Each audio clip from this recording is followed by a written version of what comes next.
الحمد لله كما هو أهله الصلاة والسلام على خير خلق الأشرف الأنبياء والمرسلين وخاتم النبيين أبي القاسم المحمد اللهم صل على محمد وآل محمد والصلاة والسلام على أهل بيت الطيبين الطاهرين المعصومين المنتجبين المظلومين الذين أذهب الله ليذهب عنكم الرجس أهل البيت ويطهركم تطهيرا اللهم صل على محمد وآل محمد أما بعد فقد قال الله سبحانه وتعالى في كتاب مجيد والقرآن الحميد وقوله الحق والأحسان بسم الله الرحمن الرحيم وإذ قال ربك للملائكة إني جاعل في الأرض خليفة صدق الله العلي العظيم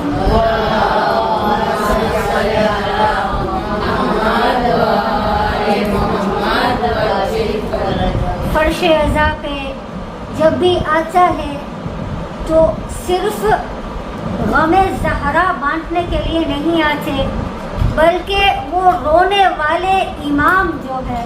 جس کا دن آج ہے جو خون کے آنسو رو رہے ہیں خون کے قطرے روزانہ 24/7 رو رہے ہیں ان کو پرسہ اور تعزیت پیش کرنے کے لیے آتے ہیں مگر سوال یہ ہے کہ کیا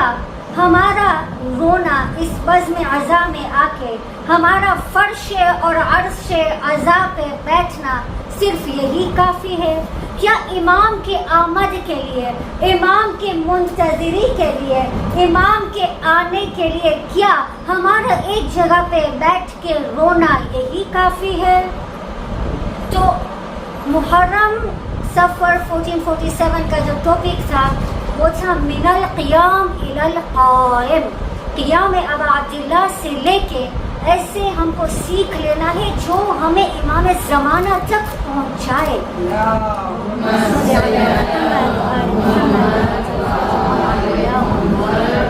لہذا عزیزان محترم فرض کریں کہ آپ کہیں پہ راہ پہ گزرتے ہیں اور جب راہ پہ گزرتے گئے وہاں پہ آپ نے دیکھا کہ اتنا بڑا کھائی ہے ایک پٹ ہے اور کوئی انسان اس میں گر گیا ہے اور وہ سر پیٹ کے رو رہا ہے کہ میری مدد کرو میں یہاں پہ گر گیا ہوں اب ہم جیسے جاہل انسان وہاں پہ پاس ہوئے گنہگار انسان وہاں پہ پاس ہوئے ہم نے دیکھا یہ بیچارہ رو رہا ہے ہم بھی بیٹھ کے رونے لگے سر پیٹنے لگے کہ ہائی یہ بیچارہ گر گیا ہائی بیچارہ گر گیا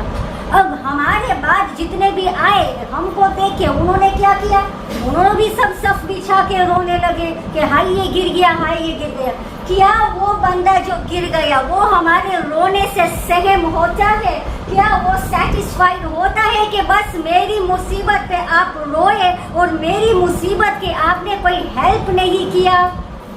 will he be satisfied نہیں نا لہذا اگر میں کوئی رسی ڈھونڈوں اگر میں کوئی ایسا اپائے ڈھونڈوں کوئی ایسی چیز ڈھونڈوں جس کے ذریعے میں اس کو وہ مشکل سے نکالوں اس کی صدائے مدد کو میں جواب دوں ان ایکشنز تب وہ جا کے وہ ہول سے نکلے گا اور وہ تھینک یو کہے گا اور ان کا ہیلپ ہوا اب عزیزان محترم قتل گائے ابا عبداللہ ہمارے نظر کے سامنے ہے امام حسین نے اصلاح امت کے لیے سب کچھ قربان کر دیا کس کے لیے؟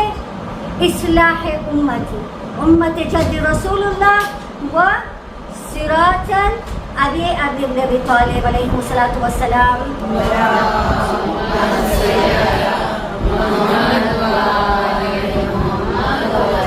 اور ہمارے مولا نے اس وقت 10 محرم کو، عاشورہ کے دن کو، ایک صدا بلند کیا تھا، حل من ناصر ینصرنا، حل من مغیث یغیثنا، کوئی ہے جو ہمیں بچائے. کیا ابا عبداللہ جنہوں نے کہا تھا مدینہ نکلنے سے پہلے، مدینہ سے نکلنے سے پہلے ابا عبداللہ نے کہا تھا کہ اے خدا کا دین، اگر تو بچتا ہے تیر و تلوار سے تو اے تلوارو آؤ میرا گردن حاضر ہے. وہی مولا آج کربلا پہنچ کے حلمین کی صدا کیوں بلند کر رہے ہیں؟ کیا وہ تیر و تلوار سے بچنے چاہتے ہیں؟ وہ کیا چاہتے تھے ہم سے؟ عزیزان محترم، اصلاح امت رسول اللہ کے لیے امام حسین نے جو قدم اٹھایا اور حرمین کی صدا جو بلند کی وہ آج تک گونج رہی ہے. اور قرآن میں جو ہماری فیورٹ آیت ہے آیت الکرسی، اس میں ایک رسی کا نام ہے جس کو کہتے ہیں عروۃ الوثقی. اب وہ بندہ، ہم نے جو پیرابل دیا تھا، جو ایگزامپل دیا تھا، وہ بندہ جو خائے میں تھا، اب یہ غول کو بھول جائے اور آپ سمجھے امام حسین قتل گاہ میں آ گئے، کربلا آ گئے پورے گھر کو لٹانے کے لیے. اور ہم کو اللہ نے سکھایا ہے کہ آیت الکرسی میں کہ وہ جو رسی ہے نا جس کو تھام کے آپ کے مشکلیں سے نکل آئیں گے. عزیزان محترم، ہم ہی تو ہے انسان جو وہ پرابلم میں ہے، ہم ہی تو ہے جو گنہگار ہے، ہم ہی تو ہے جو گناہ میں گرفتار ہو چکے ہیں. اور ہم دعائے حزین جو صلاۃ التہجد کے بعد اور نماز فجر کے پہلے دعائے حزین ہے، چھوٹی سی 3 منٹ کی دعائیں، اس میں ہم کہتے ہیں وَمِنَ النَّفْسِ الْأَمَّارَةِ بِالسُّوءِ إِلَّا مَا رَحِمَ رَبِّي. اور اے خدایا، ہمارے نفس امارہ جو ہم کو برائی کے طرف کھینچ رہا ہے، اس سے آپ ہمیں بچائے، کیونکہ آپ کے رحمت کے بغیر ہم اس سے بچ نہیں سکتے. لہذا عزیزان محترم، ہم ہی ہے وہ پرابلم میں، اور امام حسین نکلے ہمارے آپ کی اصلاح کے لیے. اور امام جب سب کچھ قربان کر رہے تھے تو آپ دیکھنے جاؤ تو کون سی پوزیشن میں وہ قتل ہوئے. امام علی علیہ السلام بھی سجدے میں قتل ہوئے اور ابا عبداللہ بھی سجدے کی حالت میں قتل ہوئے. لہٰذا پیغام ہی یہی ہے، اصلاح امت اگر ہے تو وہ ذات نماز میں ہے. امام حسین علیہ السلام نے نماز کو زندگی دے کے خود شہید ہو گئے تاکہ ہمارے آپ کی نماز بچے. مگر نماز میں ہے کیا؟ ہم نے عرض کیا تھا نماز میں انتظار فرج ہے، بٹ کیسے؟ میرے کھڑا ہونا، میرا جھکنا، میرے سجدے میں جانا، میرے دوبارہ کھڑا ہونا، وہ مجھے کیسے اصلاح دے رہا ہے، وہ مجھے کیسے ریفارم کر رہا ہے. تو عزیزان محترم، پرسوں کی مجلس میں ہم نے 2 نقطے بیان کیا تھا. تو 3rd and 4th ریزن یہ ہے کہ ہماری نیت اور ہماری کیفیت. ہم جب نماز پڑھتے ہیں، پریلیمنری آف نماز یہ ہے کہ پہلا تو ہمیں نیت صاف ہونا چاہیے. نیت کیا ہے؟ قربتاً الی اللہ. کیفیت کون سی ہے؟ کس نقطے کو آپ دیکھ کے نماز پڑھتے ہو، کس نقطے کی طرف رجوع کرتے ہو، کس نقطے کی طرف آپ اپنا توجہ فرماتے ہیں پھر نماز پڑھتے ہیں. اور اگر وہ نقطے پہ اگر آپ قائم نہیں ہے، قائل نہیں ہے، تو آپ کا نماز ہی باطل. جگہ جگہ پہ مؤمنین مؤمنات جہاں پہ بھی پہنچے تب کیا ڈھونڈتے؟ قبلہ ڈائریکشن. نماز پڑھتے ہیں تو نیت قربتاً الی اللہ، دیکھنا ہے رب کے گھر کو. کیوں؟ کیونکہ سورہ آل عمران میں اللہ ارشاد فرماتے ہیں کہ خدا کا گھر جو ہے، خانہ کعبہ جو ہے، وہ ایک مبارک ترین گھر ہے، مبارک ترین عمارت ہے اور وہ ہدایت دیتی ہے. میرا آپ سے سوال ہے، سب پڑھے لکھے ہیں، ہم سب اسکول گئے، سب یونیورسٹی گئے، کالجز گئے ہیں، کچھ نہ کچھ تو پڑھا ہے ہم نے کہیں نہ کہیں پہ،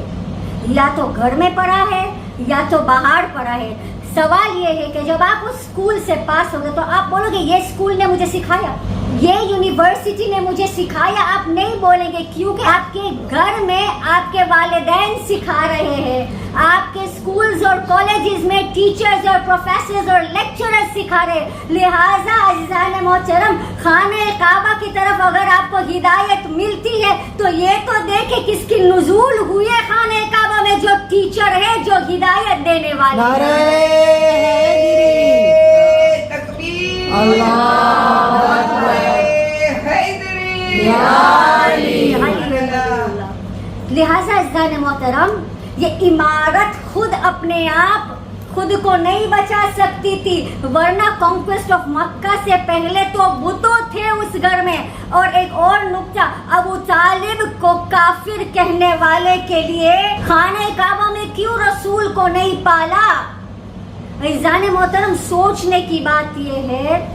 کہ خانہ کعبہ میں امام علی کو کیوں اتارا، خانہ کعبہ میں رسول کو کیوں نہیں اتارا؟ کیونکہ اس وقت جو تھا خانہ کعبہ بتوں سے بھری ہوئی تھی، اور وہ عمارت جہاں پہ بت پڑی ہوئی ہے وہاں پہ اللہ اپنے رسول، اپنے پاک رسالت طاہر تطہیرہ کو نہیں نزول کر سکتے، لہٰذا ماننا پڑے گا کہ خدا کے گھر میں بت تھے، ابو طالب کے گھر میں کبھی بت نہیں تھے۔